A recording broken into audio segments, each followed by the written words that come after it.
Most people pray for money. They pray for a lottery win. They pray for a raise. They pray for the numbers in their bank account to go up. And that is exactly why they stay poor. This is the story of a man who discovered the oldest secret of wealth. It is a secret written in ancient texts, but forgotten by almost everyone today. It is the secret of Solomon, and it has nothing to do with gold and everything to do with what happens inside your head. David was a good man, but he was drowning. He was 35 years old, and he felt like a failure. Every month, it was the same war. The electricity bill came. Their rent came, the car. Insurance came. And every month, David's salary was not enough. He worked hard. He was the first person to arrive at the office and the last person to leave. He skipped lunch to save money. He never took vacations, but hard work was not working. It felt like he was running on a treadmill. He was running as fast as he could, sweating and bleeding, but he wasn't moving forward. In fact, he was slowly falling backward. One rainy Tuesday night, David hit the bottom. He opened his banking app. He had $12 left. $12 to last for 10 days. He threw his phone on the table. He felt a lump in his throat. It was that heavy, dark feeling of panic. He looked up at the ceiling of his small, dark kitchen. "Why?" he asked. "I am a good person. I don't steal. I don't lie. I work so hard. Why can't I just get a break? Please, just send me money. I just need money." He waited, but the only answer was the sound of the rain hitting the window. The next day, David had to deliver a package for his boss to a large estate on the other side of the city. This was the wealthy part of town. The houses here didn't look like houses. They looked like castles. David pulled up to a large iron gate. An old man was standing there, pruning a rose bush. The man wore simple clothes, but there was something about him. He looked like he didn't have a worry in the world. This was Mr. Henderson. He was one of the richest men in the state. He owned factories, real estate, and technology companies. David handed him the package. "Here you go, sir."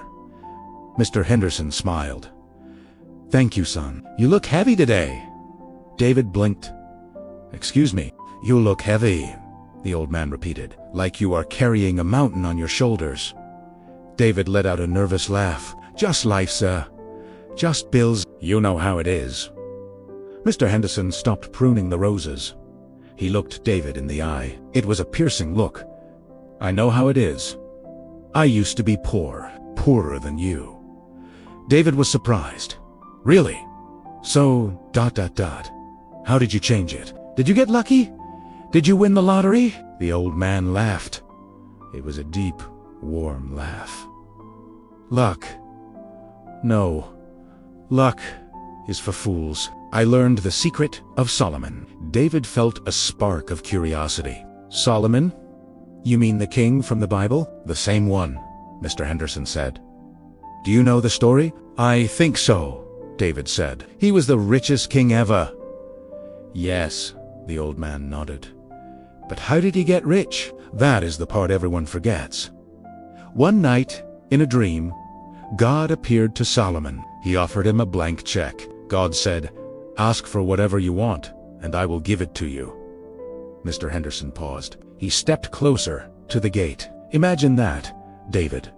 Imagine the creator of the universe tells you right now, ask, and I will give it to you. What would you ask for?" David didn't hesitate. "Money," he said. $10 million. Enough to never worry again. Mr. Henderson shook his head slowly. "And that is why you are still delivering packages." The words stung. But David stayed quiet. "Solomon did not ask for money," the old man continued. "He did not ask for a long life. He did not ask for the death of his enemies. Do you know what he asked for?" David shook his head. "He asked for an understanding heart. He asked for wisdom. He said, 'I am young and I don't know how to lead. Give me the wisdom to solve the problems of your people. Give me the ability to tell right from wrong.'" Mr. Henderson leaned on the gate. Because Solomon didn't ask for selfish things, because he asked for the tools to help others, God gave him the wisdom. But because he had the wisdom, the money followed. Wealth is just a side effect, David.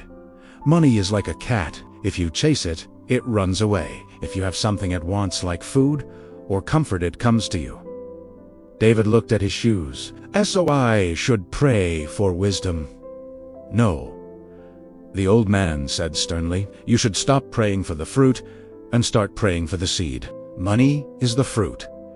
Wisdom is the seed. You are trying to harvest a crop you never planted. Mr. Henderson reached into his pocket and pulled out a small, blank notebook. He handed it to David. I will give you a challenge. For 30 days, stop asking for money. Stop complaining about your bills. Instead, ask this question every morning. How can I serve more people today? What problem can I solve? Write down the answers. Do that, and come back to me in a month. David went home. He looked at the notebook. It felt silly. How could a notebook pay his rent? How could serving people fix his debt? But he had no other choice.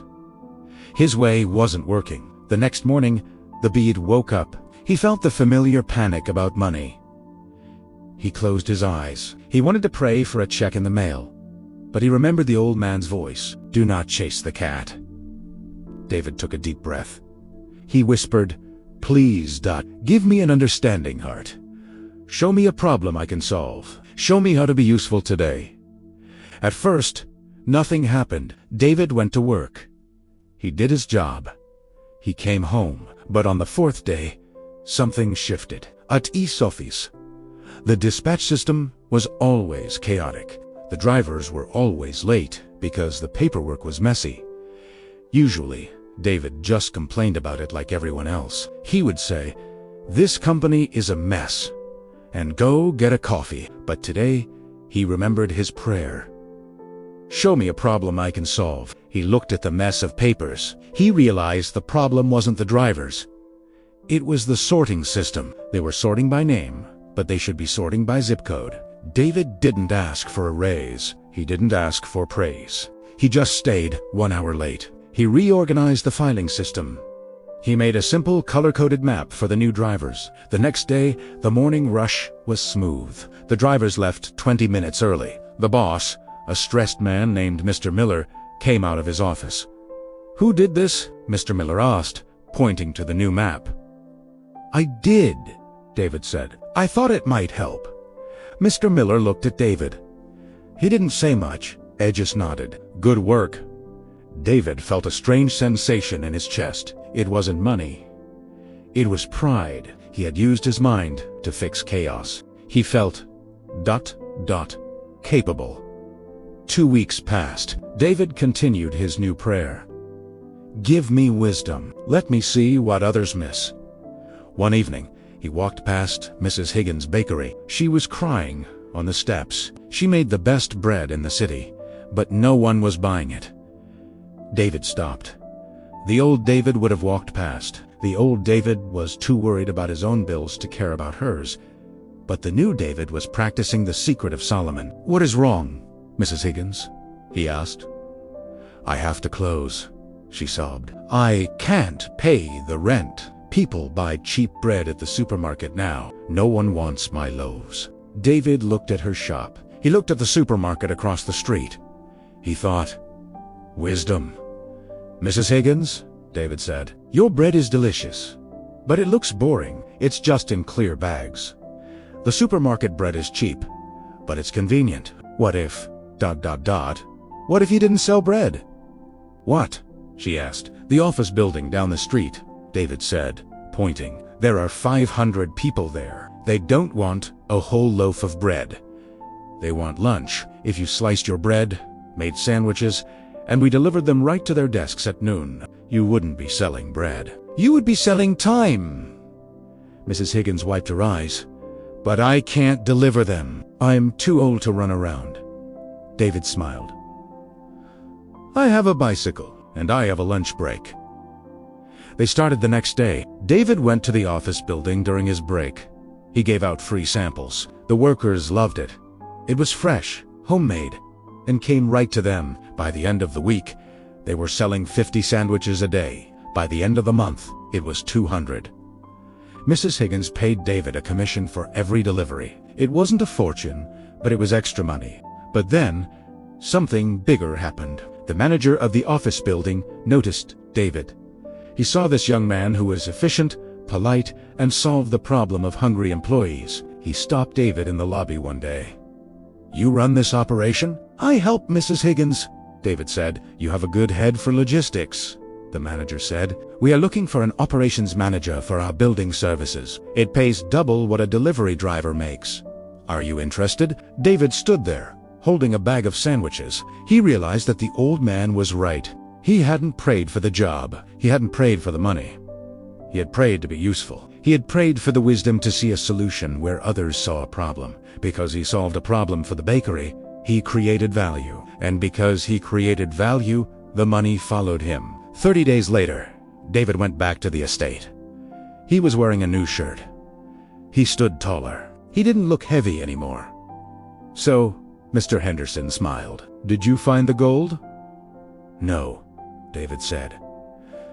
"I found something better. I found the source of the gold." David handed the notebook back, but Mr. Henderson pushed it away. "Keep it," the old man said.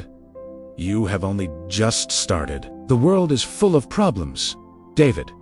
Most people complain about them. A few people ignore them. But the wise solve them. And the world pays the solvers very, very well." David's life didn't become perfect overnight. He still had challenges, but he never felt poor again, because he knew that his wealth was not in his pocket. It was in his ability to see, to understand, and to serve.